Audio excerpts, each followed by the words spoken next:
UP board online classes कक्षा 10 विज्ञान part number 3 है धातु एवं अधातु, इसका वीडियो नंबर 6।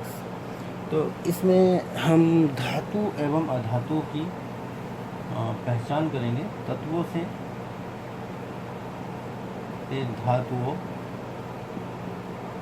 एवं अधातुओं की पहचान करनी है।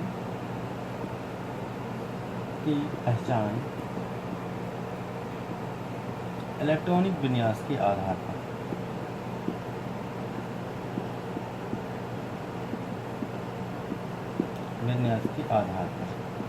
ठीक है, यानी इलेक्ट्रॉनिक विन्यास के आधार पर हम धातु अधातुओं की और उत्कृष्ट गैसें जो हैं उनकी तत्वों से हम पता लगाएंगे कौन धातु है और कौन अधातु है।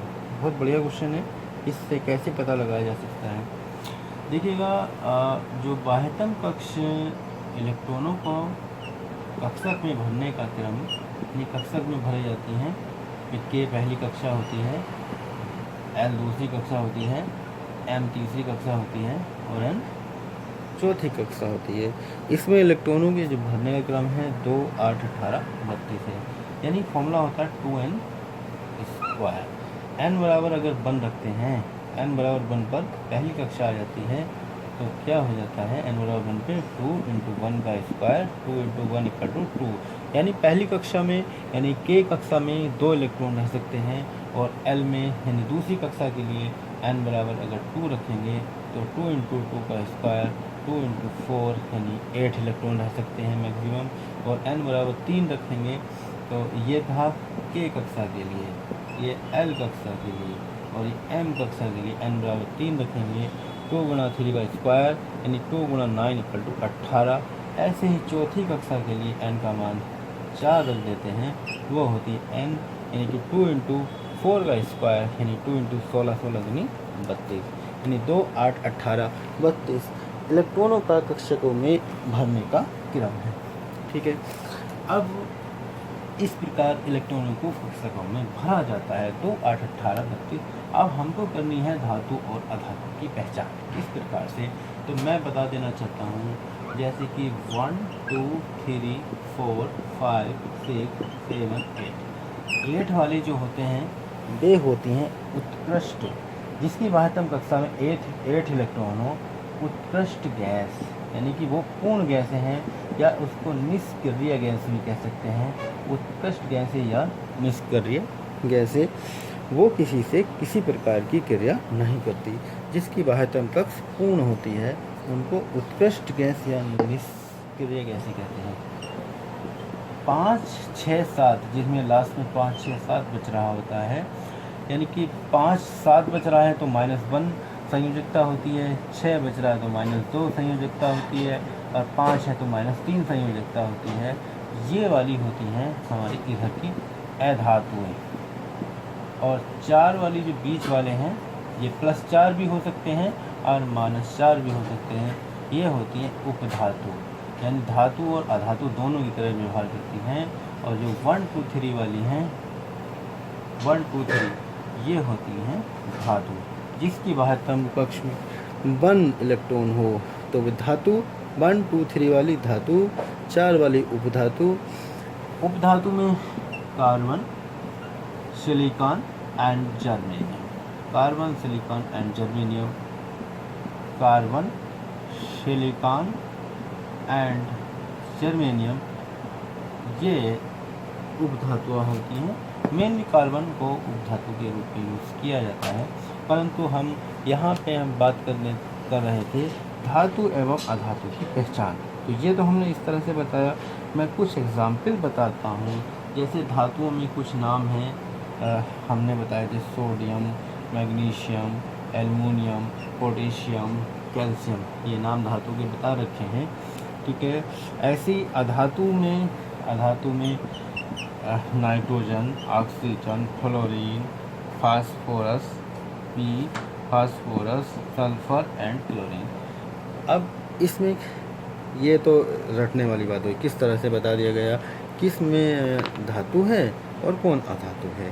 तो उनकी पहचान करने के लिए इलेक्ट्रॉनिक विन्यास के आधार पर किस प्रकार हम तोड़ेंगे, यानी कि तत्व किसी तत्व का पूर्ण रूप से उसका इलेक्ट्रॉनिक विन्यास पता होना चाहिए।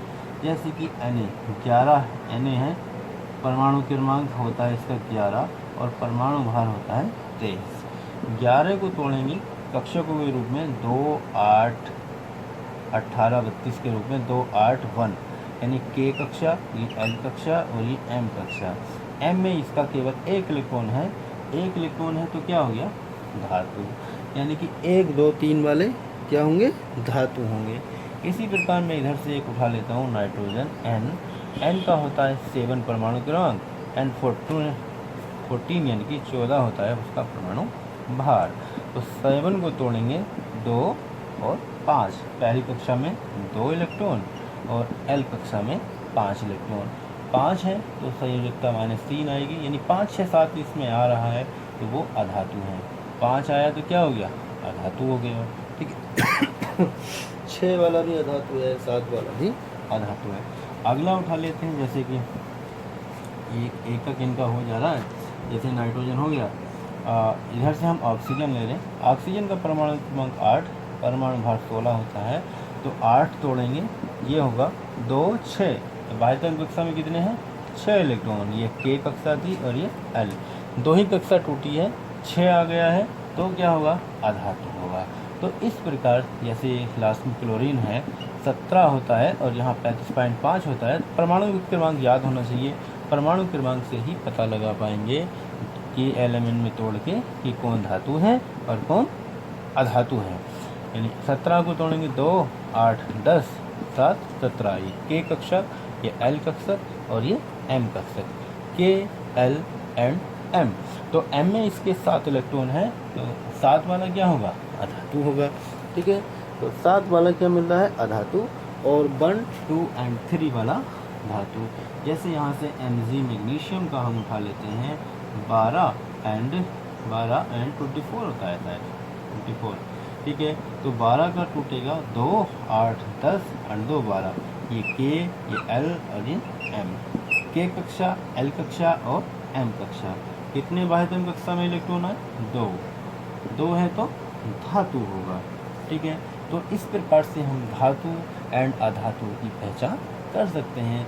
यानी कि जितने तत्व हैं सभी के अगर हमें परमाणु क्रमांक ज्ञात हो जाएं तो परमाणु क्रमांकों को उनके कक्षकों में भरने का क्रम KLMN है ना, जो पहली कक्षा, दूसरी कक्षा एंड तीसरी कक्षा में अगर इलेक्ट्रॉन सही प्रकार से भर पा रहे हैं तो उससे धातु एवं अधातुओं का पता लगाया जा सकता है, कौन धातु है एंड कौन अधातु है। और उपधातु 4 वाला होता है ना, तो धातु और अधातु दोनों की तरह व्यवहार करता है वो उपधातु। अब बात आती है निष्क्रिय गैसें या उत्कृष्ट गैसें, वो होती है helium, neon, argon, krypton, xenon. Helium का वो होता है 2He4, बाह्यतम कक्षा में 2 इलेक्ट्रॉन है, परमाणु क्रमांक 2 तो 2 ही में टूटेगा। ऐसी नियोन का होता है 10 यानी 20 होता है, तो 10 टूटेगा, 2 और 8, 10, बाह्यतम कक्षा में 8 इलेक्ट्रॉन है, ये K कक्षा और ये L कक्षा। जिसके 8 होते हैं या पूर्ण होती है, तो पूर्ण होगी 2, 8, 18, 32, तो 2 में पूर्ण है तो ज़्यादातर की 8 होंगे या पूर्ण होंगे, जैसे कि 2 है या 8 हो या 18 हो या 32 हो। इस तरह से बाह्यतम कक्षा में कम से कम 2 हो सकते हैं, 8 हो सकते हैं, 18 या 32 हो सकते हैं। जबकि हीलियम की बाह्यतम कक्षा में 2 ही हैं, फिर भी यह उत्कृष्ट गैसों में रखा गया है। तो ये पॉइंट ध्यान रखना है। अब देखो ये पॉइंट ये आ जाता कि बाह्यतम कक्ष पूर्ण है, हीलियम की बाह्यतम कक्ष पूर्ण है, केवल एक ही कक्षा है वो पूर्ण है, जिसमें 2 बच रहा है। जैसे यहाँ पे दो जिसमें बच रहा होता है, एक कक्ष पूर्ण होने के बाद दूसरी में बच रहा है।